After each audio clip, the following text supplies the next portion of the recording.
But overall, my presentation is about how to start big skills from young age and how to start practicing on them, but not. I will start with basic drills for swings and drills for giant on P bars. And please, if you have any questions anytime, just stop me and ask me. That'll actually help me. It will help me do better job on presentation here. So fundamentals for giant is conditioning, body positions. No matter how much we like the skills, there are some kids that are physically just not ready to start the skill. That's why I take them to floor bar drills before we go up on P bars and just try an actual skill. It's just steps for me. And for the kids, it's easier for them to understand and just get the feeling of the skill before they try the actual thing. So there is no surprise feelings while they're doing these big skills. And then I have single bar drills that's mainly for grip, and I have a video that's pretty interesting. It's mainly focusing on the grip and the tap through the bottom. So I'm gonna just move on to the conditioning drill, some drills. Conditioning and shaping, we have to shape these kids, and they are young at this age, so this job needs to be done now. When they grow up, 16, 17, like I said, first of all, they think they're too cool to do this kind of stuff, and they get bored, and you get upset as a coach, and you just don't do this. So when they're young, you can actually get them working more. So this one's just to get the core going and the shoulders. It's mainly for the bail part of the giant. Just trying to keep nice shape, nice hollow back. Just working the shoulders. It's good for giant bails and also for just Chinese tap second parts. Overall, it's a good drill, I think. And the hollow holds against the wall. We do this in different angles. We go like closer to handstand, with more angles all the way to the stomach. We go arch up and downs. Again, all these little drills are just preparing their bodies for skills like giants and giant diameters and stuff. Core, just after the tap, what happens on the giant. Just fast snap ups and nice hollow slowly down. Again, every skill and every drill I do, I make them to have good form because that's the shoulder drill right there, just for the second part of the giant. Just there and back.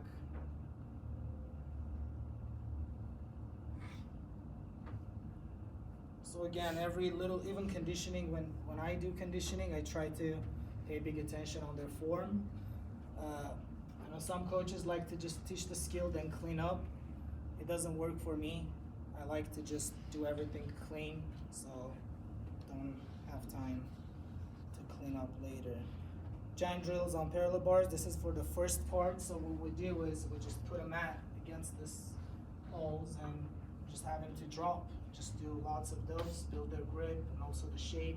We do start from a push-up position, so it's easier for them to right away get into a shape, then just jump with their feet together all the way down to a mat and just push the hips forward as they're tapping.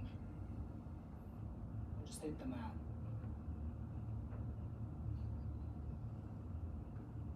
And slowly just we'll jump higher and higher until we get to handstand. Eventually do it from a handstand. It goes a little higher with nice hollow shape. All the way down, then hips forward. I do ask them to do this with bent knees and with straight knees. Same thing with swings. The same cast position, same hollow position, and just, if you notice, they're holding from a little far from right. They're not right on top of the board, they're a little away. So when they start tapping, they have to actually go a little more through the bottom before they start the second part.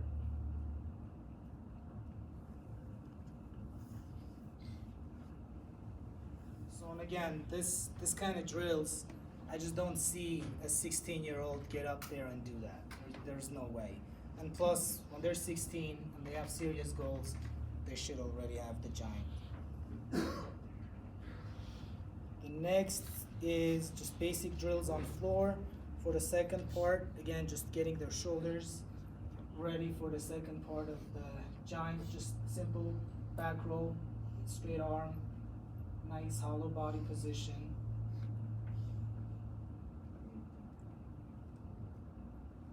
And then the straight leg ones, just go up and roll forward. And that will teach him just extend their shoulders and not have a lot of shoulder angle. Nice hollow body position.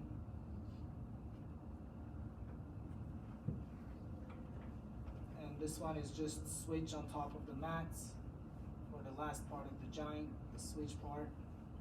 Again, I'd rather see them just hit handstand and roll out instead of going over like that. Just to open the shoulder angle and not land their giant with the shoulder angle. That's the ideal one right there. It could stretch a little more, but how much do you talk about their head position? Head position, every time they do it. And this kid, actually, I picked the wrong guy because he has got the worst head position. Everything he does, not just giant. It could be high bar dismount and everything, but the head, just keep the ears by the shoulders mainly. So those are the floor drills for the second part, and then basic drills on floor bar. Again, for the second part of the giant. Pretty much same exact thing I just did on the floor. We're just bringing it up to the floor bars. And like I said, just to get a step closer to an actual skill. So before we hit the actual giant work, they're getting really familiar with every part of the giant without even doing the giant yet. So same drills we did on floor. Nice back roll with bent knees.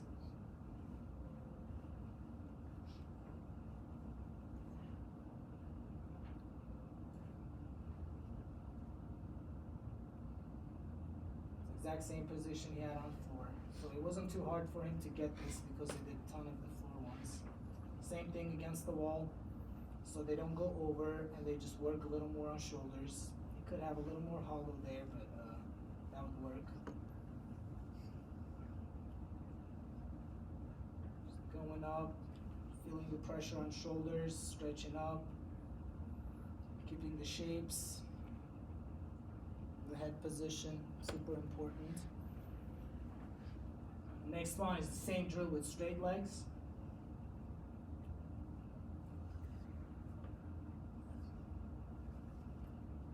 Just going up and down. I usually give him numbers, like 5 of this or 10 of this. It depends how many they need. Each kid is different, but we do actually spend time on this a lot, a separate time.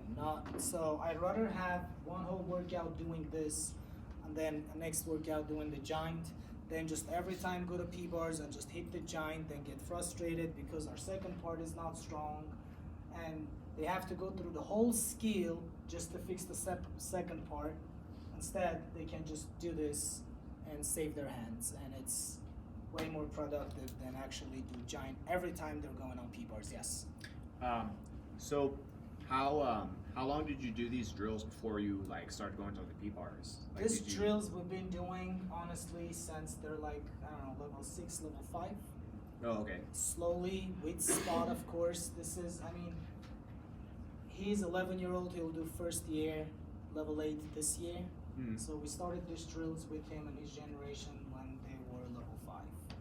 And with spot, it's just, you know, they've been doing it so many times, they don't need the spot now. Getting the hands on top of the bar is the most, I guess, difficult part for them. But once they figure it out, they're pretty flexible. Then it's not a big deal. The next drill I have is for the last part of the giant, the let go and the switch. It's pretty interesting, and it is scary for them. That's why spot is must. So every drill they do, they can get hurt from very little drills. And it takes him that one turn, I think, especially for skills like giant. If the kid slipped once, that might be just end of his giant right there. So we don't want them to develop fear. That's why a lot of spotting, even on a very tiny drill like this. So hop, switch, they land on the mats. As you can see, the mats are a little lower than the bars because it's the first stage of the drill. And it's not that easy actually to do, but they get the hang of it. I have lines there like tapes, so they kind of feel like it's P-bars. They put their hands on the line. And then the next one I have the mats a little higher than the bars. It actually became easier for them to do because it's less drop down part. And they just right away put their hands on the blocks and stretch up. Again, with nice body shape. This is that same drill we did on the floor with the panel mat. Just now it's on bars. It's getting pretty good pop there. Just landing tight. And again, I'd rather see them not going over so they don't develop a shoulder angle. I don't know, I know in my program, a lot of kids, when we do switch, it starts looking like it's a backflip instead of a giant to handstand. So they switch and they bring their hands in front of their chest instead of keeping the hands, up there. And then we just go on bars, same thing with spot. And then eventually when they get comfortable enough, they'll do it by themselves.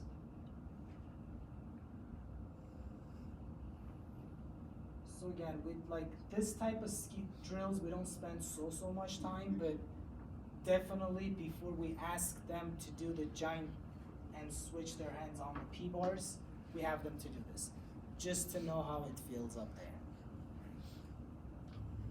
And then we'll move on to actual giant drills on P-bars. Starting from push-up position. I do use a hand spot a lot. Hand spot is good and it's also bad.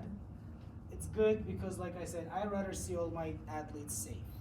And like I said earlier, it's gonna take that one turn of them peeling off the bars for them to start hating the skill and for them to just develop fear.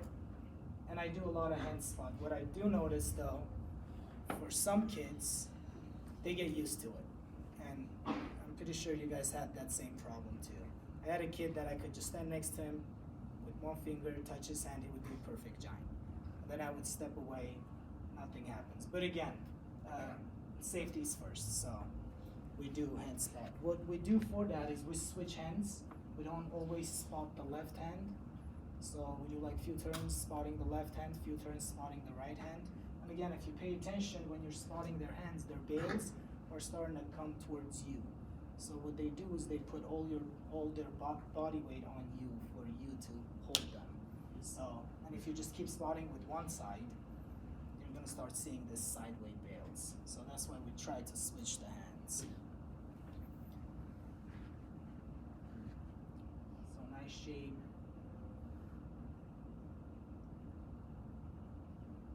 Jump feet together, go through the bottom, just stand on the bars. First step of the real giant drill.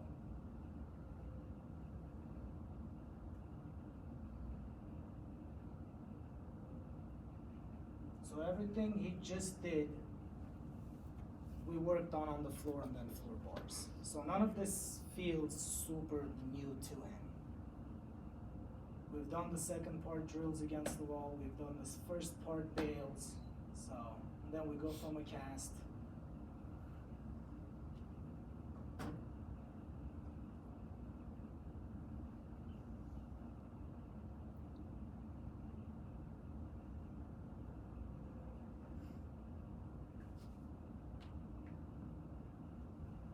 And hopefully he'll have his giants. So, Yes, Kids use honey? they do. Organic ones. No, but they do. They do, and I tried. I think it was last year before JO Nationals. They were killing me. Like they literally were spending more time with honey than with bars. So I just said no honey. They were fine. First few days was a little bit, iffy, and then they got used to it. And then I was not mad at them anymore. I said, okay, you can start using honey. Now they actually had to get back and get used to honey. So it's just a mental thing. But yeah, we do use honey. I think it's, if anything, it's more mental for them. The single bar drills for a giant, my friend Arthur came up with this drill, and it works magics actually. This is my favorite drill for P-bar giants. We are using girls bars.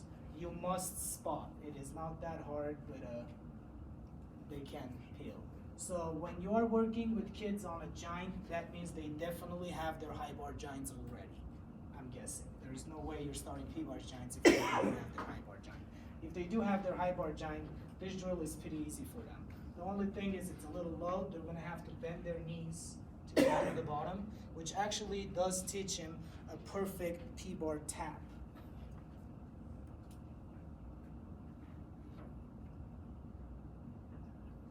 Nice bail, bent knees, hips forward, going through the bottom, and just shifting on top, which later become the switch for the P-bars.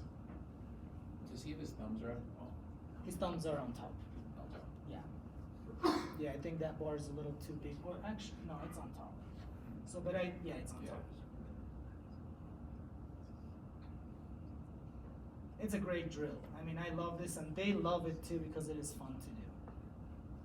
So right there, you see it's perfect P-bar tap that we want them to do with their hips forward, knees bent, head in the perfect position, and shift straight on the handstand.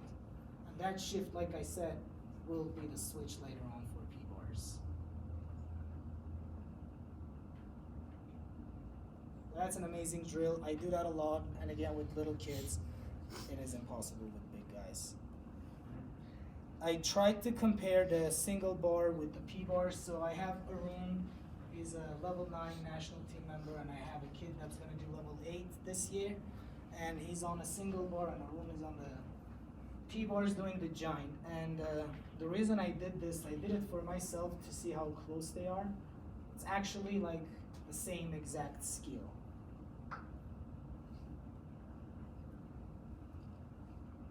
Same bail. Same going through the bottom. He shifts, he switches. Goes through the same thing. Same bail, all the way down. Hips forward, knees bent, just like you gotta do on P-bars. Kick, he shifts, and he switches to handstand. So it is, and this way, you can do lots of giants like this. You're not gonna do like, I don't know, 20 giants on P-bars. But in one turn, you can do 5 giants in a row on a single bar. You can take 3 of those turns, and you will do 15 giants with the kid. Yes? When do you start stepping away from that? Oh. Whenever they're ready, I would say. Whenever I feel it's safe for them. Because the hand spot slowly gets easier and easier until you actually just there. And then, just whenever you feel they're ready. Whenever, Start convincing them. yeah, and some kids would come and they would ask just to try. But now the hand spot, we always alternate. So we do giant with the hand spot, and then we have them just to do a bail with a big back tuck, like a back flip, just land between bars on their own. So that way, we go back and forward, and they're not always doing it with your hand. But it depends on the kid. I have a kid, he actually won US championships, Isaiah Drake, level 10. He cannot do a giant. So, I mean, he can, if I touch him. But he doesn't do giant on his optional routine. He barely makes his giant when he does his technical sequence. He is a great gymnast, but that's what I was talking about. It's a good thing and it's a bad thing. The good thing is I still have him, because he didn't break anything doing giant. But he doesn't have the giant. So hopefully he will grow out of it, or he might never grow out of it. But overall, I want my boys to be safe. So, and then just the final giant. It's Jaden, just doing giant without a switch.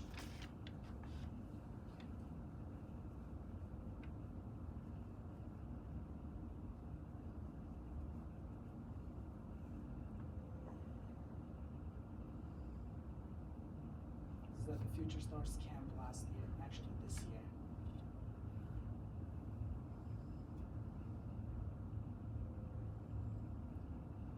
Do you ever have trouble with kids that start that start with straight leg giants, transitioning to bend legs? Yeah, that's a great question. So, one second. So I do have them to do at the end of the bar sometimes. It actually makes them not travel because they know if they travel, what may happen. So, but I am there if anything. But it's just good for them. Like Jaden usually travels. When I put him at the end of the bars, he never travels. What was your question again, bro? The bent legs.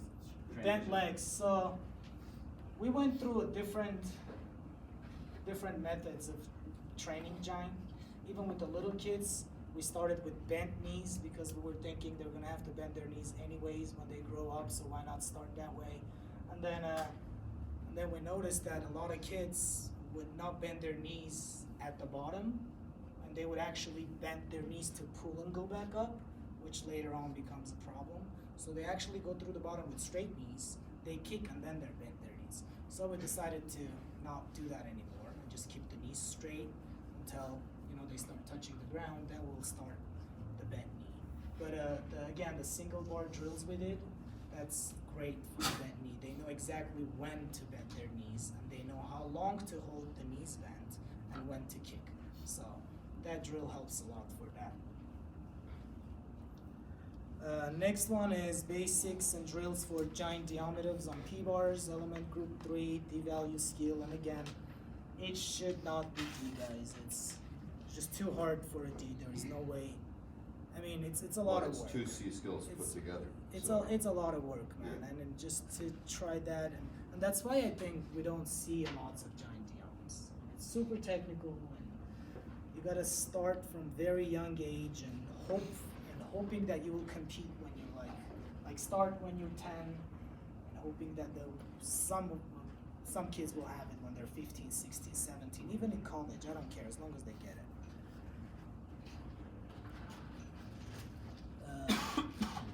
Floor drills, again, same thing like we did for giants. And then we got the floor bar drills for shoulders, handstands and pirouettes in different directions because, diameter, we need to have awesome handstands and good turns. Diameter itself, if you want to teach a kid giant diameter, they need to be familiar with diameter skill. They might not do it perfectly, but they need to know how the twist itself feels. So they need to have some type of diameter. And then first and second part of the drills. So floor drills. Giant diameter second part. So I do way more here than he does actually. Like I probably do 90% of the work. And it should be that way because I just want him to go through it and feel the twist, feel the shoulder extension, feel the head position. And that's all he needs to do. That's his job. And my job is to just keep on doing this with him. And hopefully he'll memorize this. Next one, same exact drill on the bars. So just like we did the giant drills, same thing with cheese mat or panel mats in front. Again, I do most of the work here with bent legs.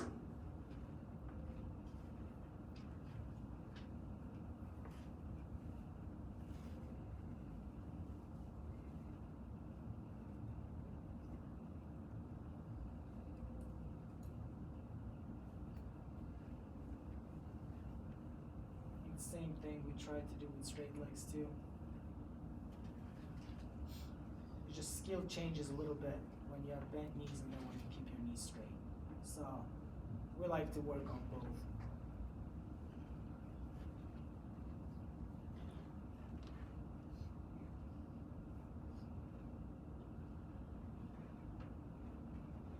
slowly it will just get faster and faster. They'll snap to a candlestick and I'll grab and go. This one, mats are a little lower because the skill starts from the bottom, so I want to just lower the mats. And the hand position, as you can tell, I'm like trying to get. The main problem on giant Diams is their hand usually turns on the bar, on top of the bar, and they can't complete their twist.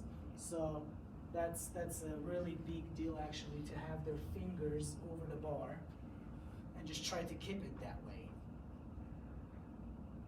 So when you turn, you have the right hand position on top.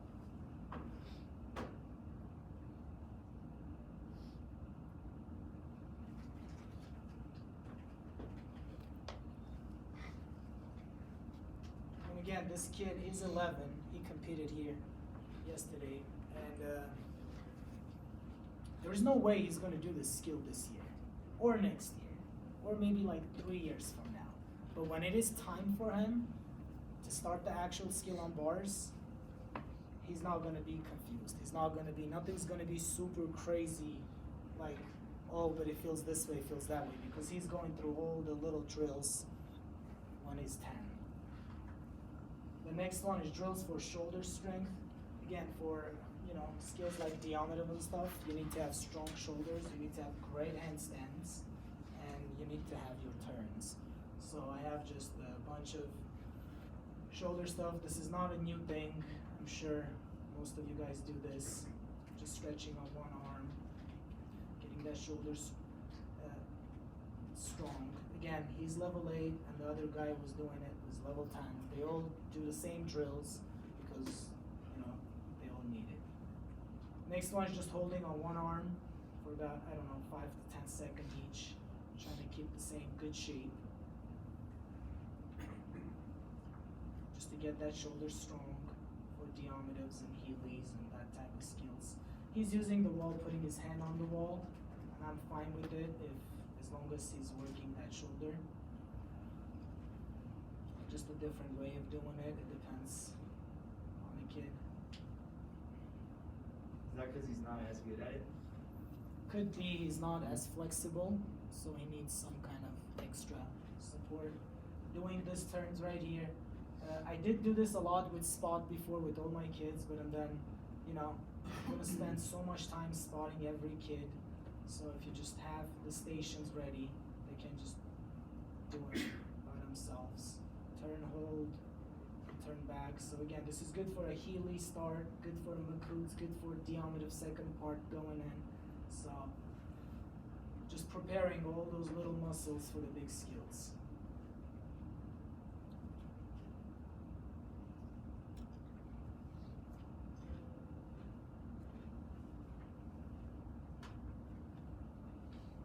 I know a lot of times, like, we say there is no time for little drills and stuff, but we have to make the time because we will have better results. If they actually go through this a lot, they should do this way more than an actual Diams, and then do a little less Diams. So just get stronger and get up there and try the big skill. The next one is handstands. I call it handstands everywhere. I do have morning program in my gym. It's 2 times a week. They come for 2.5 hours, and I just do this stuff like this. The gym is open, can take advantage of it, and I can put them on different stations. And handstand, not just for this skill, but we all know how important a handstand is for gymnastics. So just training handstand everywhere. We have a single bar just to try to get their balance. Good for high bar, good for P bars. I use a beam for a handstand. Single pommel. Kid over there doing it on the rocker. The ball. This is actually a great one. It's not too hard on the wrists because of the ball shape. It works every muscle they have from shoulder all the way to the fingers. So, like, you can see how the little movement he does because of the ball bounces. And then just handstands everywhere. What I do is, this is a circuit. They gotta do 15-second handstand on their stations. I keep time.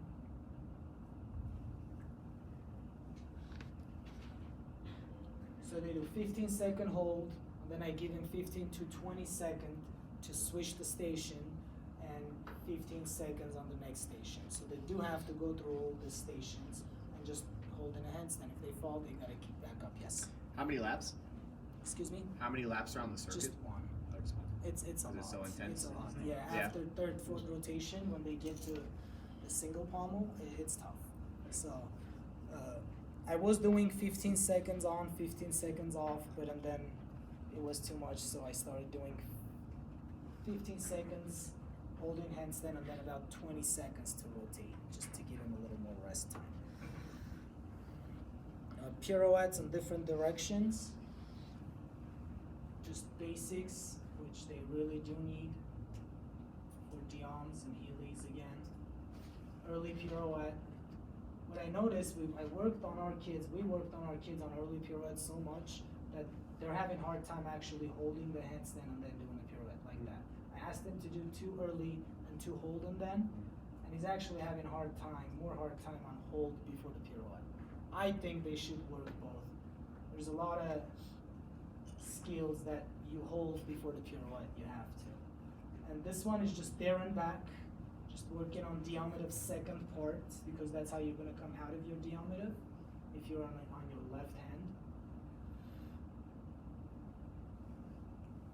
It'd be good if they feel the handstand on one bar like that and then come back. So that's a good drill. He's got great shapes. So again, this kid, he's 11. But he's doing all the same drills as the older guys. And that turn right there, that quarter turn back, is the last part of his diameter.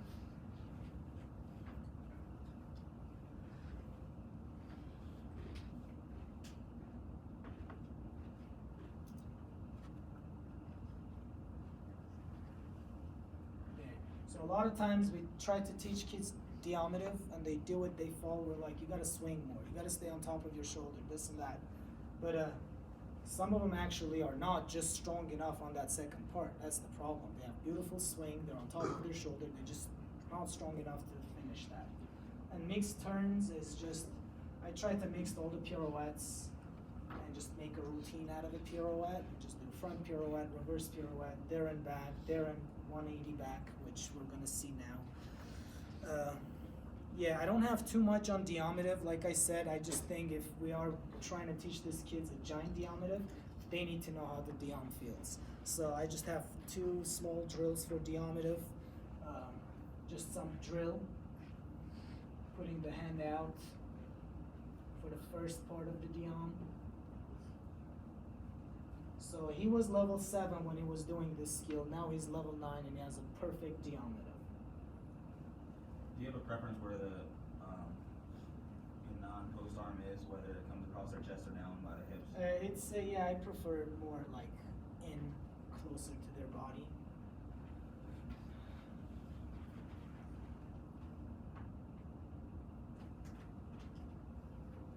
So yeah, I do have them to put their hand out instead of a bar, just for them to go on that bar, left bar. This. Next one is the diameter for the second part. It's just the going in part.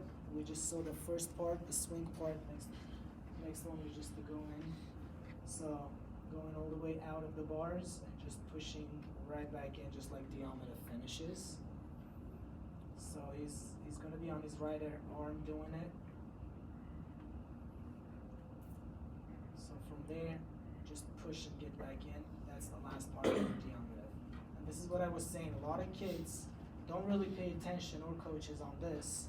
And they just keep on telling them to swing higher, get your feet out more, all this, but they really don't realize that this might be the problem. And they probably have not done these drills. And the shoulder is simply not strong enough to handle this. So they can start doing all this and not even do Diams yet for like a year or whatever. Just the first part and the second part. when it is time to do Diam, he comes fast. He comes super fast. So, Diameter with the quarter drill. This is another, just the last part of the skill. So we go from one bar back and then do another quarter with the reverse pirouette. So this is actually his wrong way reverse. Just going all the way back in.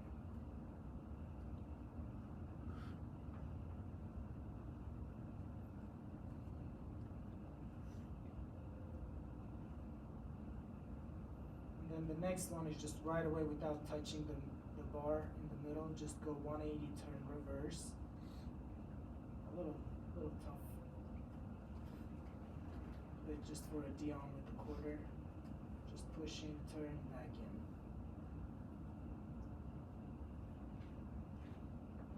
They do this on a 4 bar as well? They do. Little guys do, yes. With spot. So that's your Diam and a quarter second part.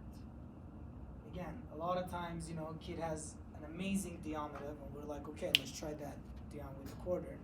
And they don't just get that last part with their amazing diameter, because I believe they're missing that kind of drills. Because it is, so when you're pirouetting this way, that means your natural reverse pirouette is here. So when you do diameter, you actually go to your wrong way reverse pirouette. That's something you need to train, because that's not your natural way. And those are the little things that you can do for it. I am a big believer of both ways of everything. I even have our kids to do wrong way circle contest. It's just amazing. So we had a national champion kid, Vahe, and his circles are this way, his pirouettes are that way. And then when it was time for us to teach him flair handstand, kid would go flair, perfect handstand, but his pirouettes are the other way, so he would just. So whatever, we came back from nationals and I said, you know what, we're changing your circle. And he already won nationals. So I'm talking about level 8 kid, won nationals. I can't do anything anymore. I'm like, okay, let's switch the direction of the circles. For about 2 months, I did not let him do his right way, so he just did the wrong way. He actually got up to like Magyars and stuff. And then I'm like, okay, this is not working either. I have to go back. So once we switched it back again, I don't know what it was, but he just started swinging horse like crazy. I don't know, like, and I'm like, okay, there's a drill right there. So once a week, I have all my kids to go wrong way circles. And it's just, it's good that they're working both sides of their bodies. Giant diameter from swings.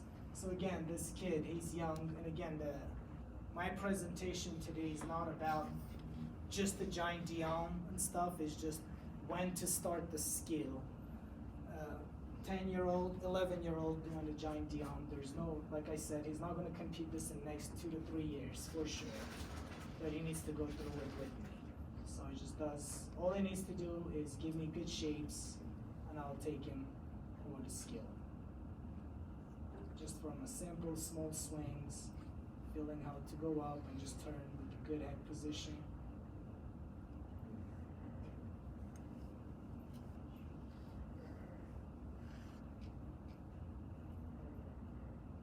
And then just step closer, so we start from the bars instead of just the swings. Slowly getting them higher and higher. Is there a purpose to the panel mat that's on the bars? No. Okay. I just probably checking. was doing other drills. Okay. Just saying. It's just small, it's not on his way. That's right. Yeah. So that's just the beginning stage of it. Drills with blocks. So this drill is good, but overdoing this drill will develop bad habits of going in early. So it is great because they can actually try the giant Diam on their own, which gives him a great confidence, which gives him, it makes him think that, you know what, I'm working on giant Diam by myself. And not with the hand spot, not with the coach pulling me up. So I just put the blocks there, they cast, turn on top of the block.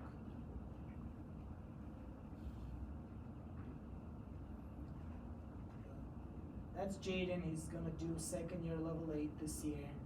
And again, I don't think he will. He's super close to a giant Dion. I'm not seeing him competing in the next 2 years still though.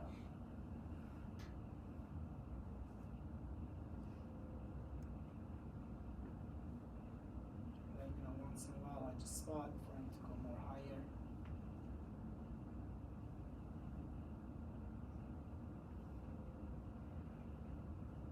Well, when you're training giant Diams, do you go back and forth to giants to Yes. sometimes not to develop? Yes, I would do like about 3-4 of this, and then just the giant drill without it, just shooting over hard. Okay, so the bad thing about this drill is because they have no bars in front of them, they just start going early and early. And that's why if you overdo this drill, it will just develop early twist, and it's not gonna get it up to handstand. That's why I just gotta balance it. Like do some so they feel like they can do it by themselves, and then just spot. Because when I do stand there, he goes all the way up to 1 bar by himself. I don't, he shoots it early. So I just gotta balance it and not overdo any drill. I don't think getting stuck with one drill is good either way. Like you just gotta switch it, come up with new things for them not to get bored. With your both your giant Dion and your Dion. Excuse me? Your giant Dion and your Dion, I see you having them turn Dion into you when you're spotting them. You spot on the other Well, side and have them turn away from you. At the end of this video, I was spotting going away.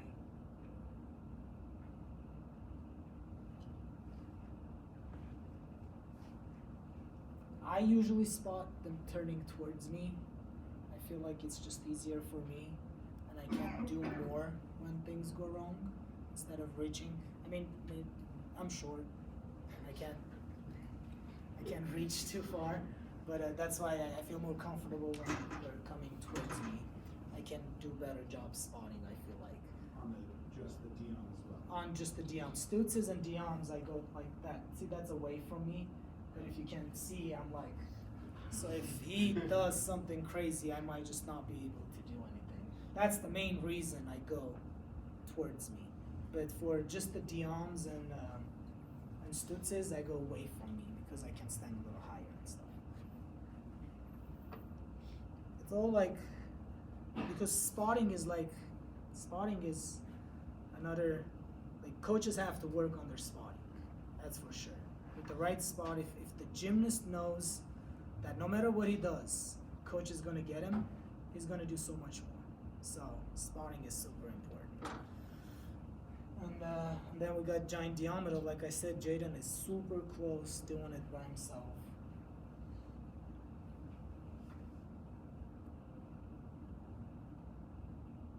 Just a little chest, a little too early going in. But this one right here, I'm not touching him, and he gets it all the way up by himself to the 1 bar.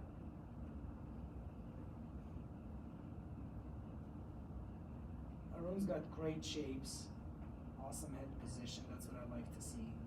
It's just he's a little taller. Not that easy for him.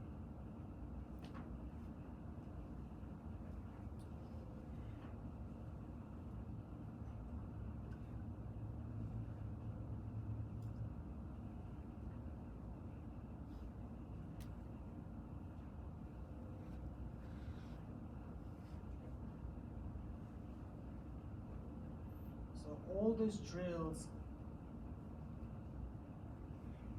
all the parts that he just went through, he's been going through the same thing since he was 9. He's just not on P-bars, but on floor bars, with me spotting.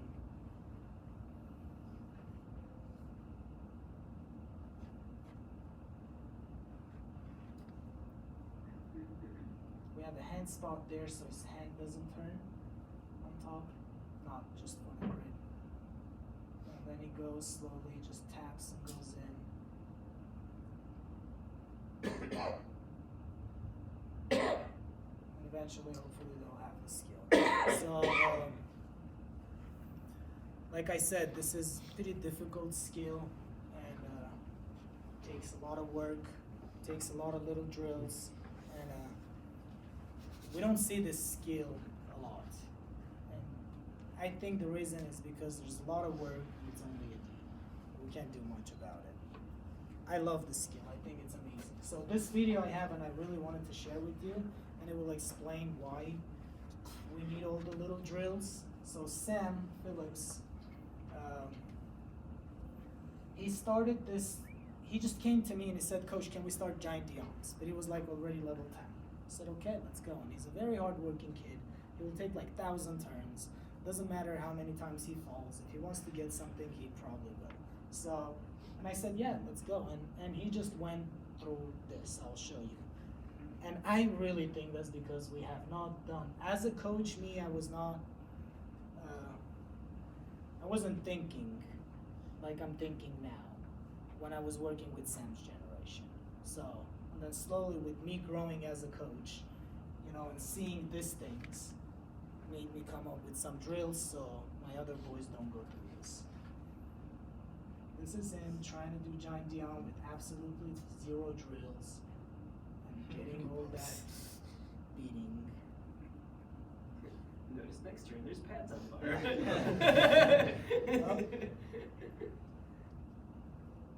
Oh. When you catch with your leg, it is an E value skill actually. So like I said, you have to be Sam to try this skill after all those falls. Keep going after that. Yeah, until you get it. But again, not every kid can do this, man. Like, if you fall a couple of times, you're done with the skill. So that's why all these little drills are super important for them not to go through this, because Sam's like once in a million that can actually like not care about falling and stuff. So I think that's all I have for.